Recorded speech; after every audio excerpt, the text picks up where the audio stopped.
여러분 안녕하세요. 혹시 헤어진 연인 때문에 밤잠 설치고 계신가요? 혹시 그 사람과 다시 시작하고 싶은 마음이 굴뚝 같으신가요? 오늘은 여러분의 간절한 바람을 현실로 만들 수 있는 재회 확률을 확 높이는 특급 비법들을 아주 재미있고 편안하게 알려드릴게요. 너무 심각하게 듣지 마시고 이런 방법도 있구나 하면서 가볍게 즐겨주세요. 하지만 내용은 정말 알차다는 거 약속드립니다. 자, 솔직히 말해서 재회 쉽지 않죠? 하지만 그렇다고 불가능한 것도 아니에요. 우리가 흔히 하는 실수들을 피하고 몇 가지 전략만 잘 활용하면 충분히 가능성을 높일 수 있답니다. 오늘 제가 알려드릴 내용들은 단순히 매달리기 같은 구차한 방법이 아니에요.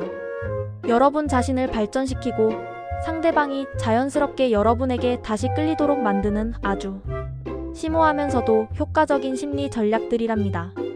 기대되시죠? 제일 먼저 재회를 위한 황금률, 바로 심리적 여유와 성장입니다.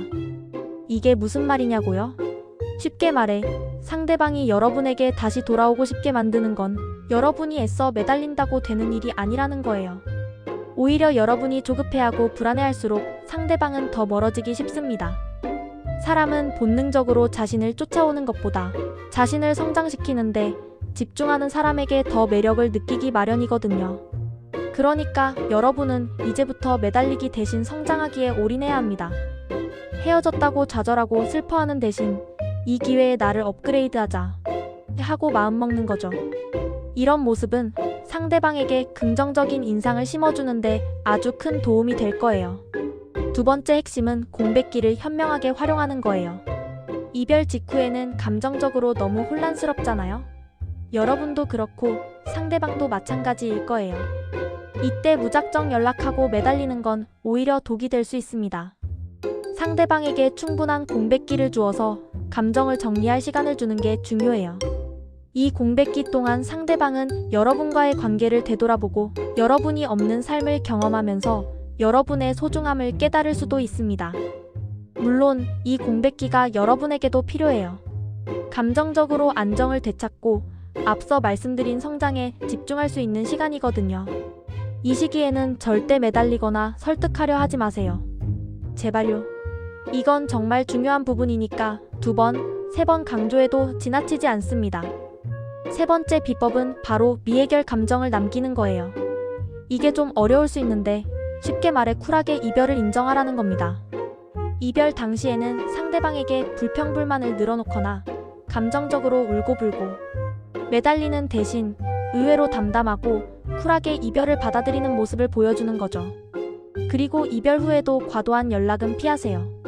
그래야 상대방이 여러분과의 관계에 대한 미련과 아쉬움을 남길 수 있습니다. 이렇게 쿨하게 보내준다고? 내가 생각했던 반응이 아닌데? 하면서 오히려 상대방이 여러분을 다시 생각하게 만드는 거죠. 살짝 밀당하는 느낌이라고 생각하시면 편할 거예요.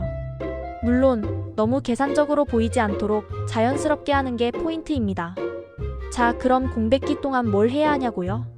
네 번째 비법, 자신의 가치를 올리기에 집중해야 합니다. 이건 정말 100만 번 강조해도 아깝지 않아요.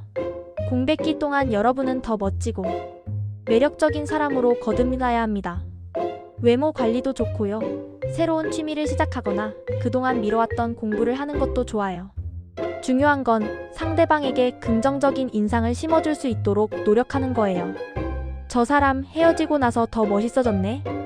라는 생각이 들게 만드는 거죠. 이게 바로 재회의 가장 강력한 무기가 될 수 있습니다. 5번째, SNS 활용도 아주 중요합니다. 물론 자랑이나 과시는 절대 금물이에요. 하지만 여러분의 발전적인 근황을 SNS에 공유해서 상대방의 관심을 유도하는 건 아주 좋은 방법입니다. 예를 들어 운동하는 사진이나 새로운 요리를 배우는 모습, 친구들과 즐거운 시간을 보내는 모습 등을 자연스럽게 보여주는 거죠. 상대방이 여러분의 SNS를 보고 저 사람 나 없이도 잘 지내네. 오히려 더 멋있어졌는데? 라는 생각을 하게 만드는 게 목표입니다. 너무 대놓고 보란듯이 올리는 건 역효과를 낼 수 있으니 자연스럽게 스토리를 올리듯이 하는 게 좋아요. 6번째, 새로운 활동에 도전해보세요. 친구들을 만나 새로운 사람들과 교류하고 그동안 가보고 싶었던 곳에 여행을 가거나 새로운 취미를 시작해서 자유를 즐기는 모습을 보여주는 거예요. 여러분이 이별 때문에 힘들어하고 세상에 대한 의욕을 잃은 모습을 보이는 것보다는 활기차고 즐겁게 지내는 모습을 보여주는 것이 훨씬 더 매력적입니다. 이런 모습은 상대방에게 나 없이도 잘 지내네? 오히려 더 행복해 보여라는 생각을 들게 하고 동시에 내가 저 사람을 놓친 건가?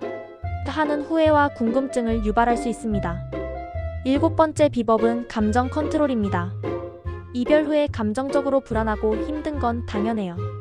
하지만 이런 감정을 상대방에게 드러내거나 SNS에 우울한 글을 올리는 건 정말 피해야 할 행동입니다. 상대방에게 안정된 모습을 보여주는 것이 중요해요. 나는 너 없어도 괜찮아. 잘 지낼 수 있어라는 긍정적인 메시지를 전달하는 거죠. 물론 속으로는 힘들 수 있겠지만 겉으로는 의연하고 담담한 모습을 유지하는 것이 상대방에게 여러분의 가치를 높여 보이는데 아주 효과적입니다. 감정적으로 흔들리지 않는 단단한 사람에게 더 끌리는 법이니까요.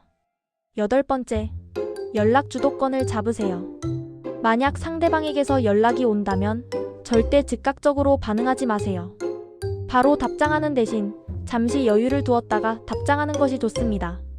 그리고 연락을 할 때는 길게 이어가지 않고 항상 먼저 마무리하여 주도권을 잡는 것이 중요합니다.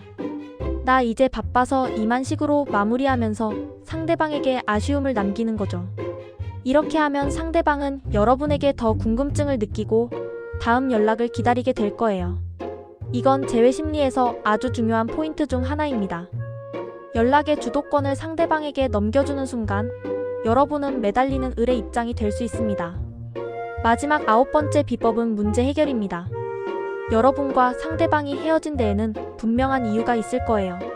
그 문제점을 직시하고 해결하기 위해 노력하는 모습을 보여주는 것이 중요합니다. 단순히 말로만 내가 고칠게 하는 것이 아니라 실제로 변화된 모습을 보여주는 거죠. 그리고 이런 문제 해결에 대한 자신감을 주변에 선언해서 긍정적인 분위기를 조성하는 것도 좋아요. 예를 들어 친구들에게 내가 이런 부분을 고치려고 노력하고 있어라고 말하는 거죠. 이런 노력들이 상대방에게 전달되면 이 사람이 진정으로 변화하려고 하는구나 하는 믿음을 줄 수 있습니다. 자, 지금까지 재회 확률을 높이는 9가지 특급 비법을 알려드렸는데요. 여기서 몇 가지 주의사항도 말씀드릴게요. 첫째, 상대방을 절대 지치게 하지 마세요. 과도한 연락이나 감정적인 푸념은 상대방에게 피로감을 줄 수 있습니다. 둘째, 무작정 매달리거나 감정적으로 접근하는 건 역효과가 날 수 있으니 꼭 피해주세요. 셋째, 과거에 얽매이지 않고 새로운 모습을 보여주는 것이 중요합니다. 과거의 잘못을 반복하지 않겠다는 강한 의지를 보여주세요. 물론 재회라는 게 100% 보장되는 건 아니에요. 하지만 여러분의 노력에 따라 가능성은 충분히 변동될 수 있습니다. 때로는 전문가의 도움을 받는 것도 좋은 방법이 될 수 있고요. 그리고 가장 중요한 건 재회가 되지 않더라도 괜찮다는 마음으로 자신을 단단하게 만드는 거예요. 이별은 또 다른 시작일 수 있잖아요. 자신을 사랑하고 성장시키는 과정은 재회 여부와 상관없이 여러분의 삶을 더 풍요롭게 만들어줄 거예요. 오늘 제가 알려드린 내용들 어떠셨나요? 너무 어렵게 생각하지 마시고 여러분에게 맞는 방법들을 하나씩 실천해보세요. 분명 좋은 결과가 있을 거라고 믿습니다. 여러분의 행복한 재회를 응원하며 다음에도 더 유익하고 재미있는 정보로 찾아올게요. 구독과 좋아요, 알림 설정 잊지 마세요. 안녕.